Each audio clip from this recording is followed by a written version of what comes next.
안녕하세요, 스프입니다. 제가 3년 전에 디트로이트 피스톤즈에 드래프트되어 NBA 리그에 들어온 아이제아 스튜어트 선수 소개 영상을 전해드렸었는데요. 그 스튜어트가 이번 오프시즌에 피스톤즈와 4년 64밀리언 달러 재계약을 맺었습니다. 그래서 오늘 영상은 스튜어트가 지난 3년 동안 얼마나 성장을 했는지, 제가 그 당시 말씀드렸던 부분에서 어떤 부분에서 맞았고 어디서 틀렸는지, 그리고 4년 64밀리언 달러 재계약 금액이 적당한지에 대해 얘기해보겠습니다. NBA 매니아가 아닌 캐주얼 팬에게 아이제아 스튜어트가 누군지 아냐고 여쭤보면 모른다고 답하는 분들이 대부분일 거라 생각합니다. 스튜어트가 스타 선수도 아니고 피스톤즈는 지난 시즌 성적이 꼴찌일 정도로 최악이었고, 그리고 피스톤즈 팀 자체가 한국에서 레이커스나 골스처럼 인기팀이 아니죠. 스튜어트 이름은 몰라도 얼굴에 피를 흘리면서 르브론 제임스를 죽일 것처럼 달려가던 선수라고 하면 아는 사람이 있을 정도로 캐주얼 팬들에게는 실력으로 알려진 선수가 아닙니다. 그런데 실제로는 실력이 꽤 좋아졌어요. 스튜어트가 리그에 들어간 2020년부터 현재까지 바뀐 게 꽤 많습니다.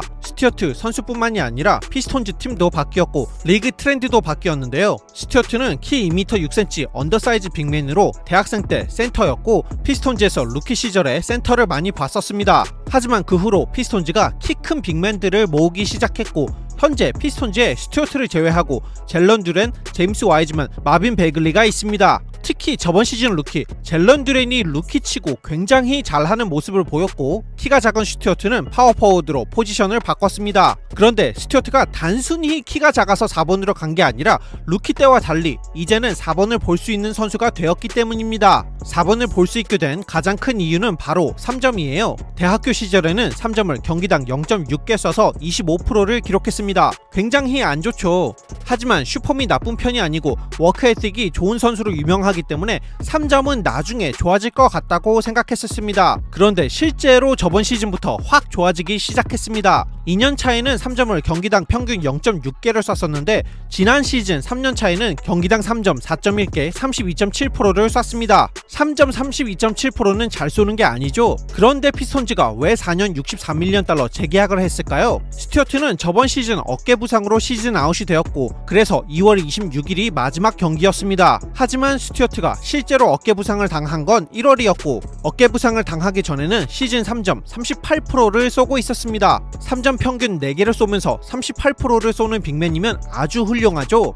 피스톤즈가 프랜차이즈 선수로 키우려는 케이드 커닝햄도 저번 시즌 아웃이었는데 커닝햄이 패스를 잘 하기 때문에 스튜어트한테 킥아웃 패스를 줄 수 있겠습니다. 그래서 제 생각에 피스톤즈는 스튜어트가 다음 시즌 건강하게 복귀를 하면 다시 3점을 잘 쏠 거라고 믿는 것 같습니다. 피스톤즈가 스튜어트와 재계약을 한 또 다른 중요한 이유, 바로 수비입니다. 저는 스튜어트가 저번 시즌 피스톤즈에서 수비를 가장 잘한 선수라고 생각합니다. 피스톤즈가 저번 시즌 수비 레이팅 117.8로 리그 전체에서 수비 27위였기 때문에 피스톤즈에서 수비를 가장 잘했다는 게 엄청 큰 의미를 가지진 않지만 그래도 스튜어트의 수비가 중요하다고 생각해요. 스튜어트는 버서타일 디펜더입니다. 여러 포지션을 수비할 수 있는 수비수로 현대농구에서 모든 팀들이 가장 원하는 스타일의 수비수라고 할 수 있습니다. NBA 들어오기 전에는 스튜어트가 뛰었던 워싱턴 대학교가 2-3 존 디펜스를 썼기 때문에 픽앤롤 디펜스, 스위치 디펜스를 하는 걸 별로 본 적이 없어서 NBA 들어가서 수비를 잘할지 못할지 모르겠다고 전해드렸었습니다. 그런데 현재 아이제아 스튜어트는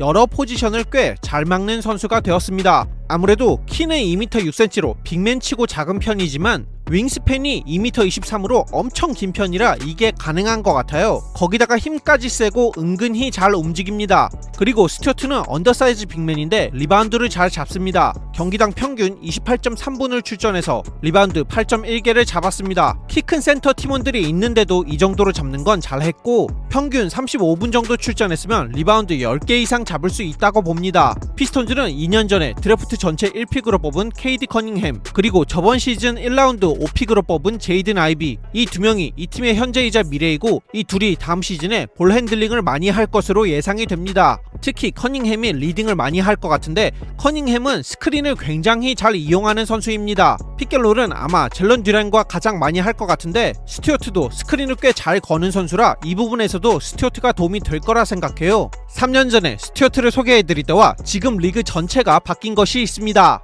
저는 스튜어트가 만약에 포텐셜이 말도 안 되게 터져서 올스타까지 올라가면 스카우터들이 인사이드에서 피지컬하게 플레이하는 언더사이즈 빅맨을 다르게 볼 것 같다고 말했었습니다. 그런데 스튜어트가 그 정도까지 못 큰 것도 있고 리그 자체도 바뀌고 있습니다. 2020년이나 바로 그 전만 해도 스몰볼이 굉장히 많았고 휴스턴 로켓츠는 PJ 터커가 센터를 볼 정도로 리그 전체가 스몰볼을 많이 쓰는 느낌이 들었어요. 하지만 그 후에 니콜라 요키치가 세계 최고의 선수급으로 올라가면서 MVP 2번에 우승을 했고 야니스 안테토쿤보도 2021년에 우승을 했고 조엘 엠비드도 성장을 해서 바로 저번 시즌 MVP를 받았습니다. 이제는 키가 큰 센터들이 스킬까지 좋아져서 이것저것 다 하는 모습을 볼 수가 있습니다. 키가 작은 선수들이 다시 밀리는 느낌이 듭니다. 팀들이 여전히 스몰볼을 쓸 때도 있지만 가끔 쓰는 느낌이고 주력으로 쓰는 느낌은 아닙니다. 그래서 키가 작은 스튜어트도 자연스레 4번으로 간 느낌도 들어요. 저는 재계약 금액 4년 64밀리언 달러가 싸다고는 못하겠지만 나쁘지도 않다고 생각합니다. 요즘 선수들 연봉이 워낙 높아서 4년 64밀리언 달러면 주전 선수들이 받는 연봉이라고 생각하거든요. 그래서 스튜어트가 만약 3점을 다시 잘 쏘면 이 계약이 오히려 좋을 수도 있겠다 싶고 만약에 스튜어트의 폼이 안 올라오면 마지막 4년차는 팀 옵션이라 3년으로 부담이 없고 수비와 리바운드, 스크린에서 해주기 때문에 괜찮다고 생각합니다. 오늘 이렇게 아이제아 스튜어트에 대해 알아봤는데 어떠셨나요? 비인기팀의 비인기 선수라 조회수가 안 나올 것 같아 걱정이 되지만 그래도 이런 영상도 재밌겠다 싶어서 한번 찍어봤습니다. 구독과 좋아요 부탁드리고 영상 봐주셔서 감사합니다. 좋은 하루 되세요.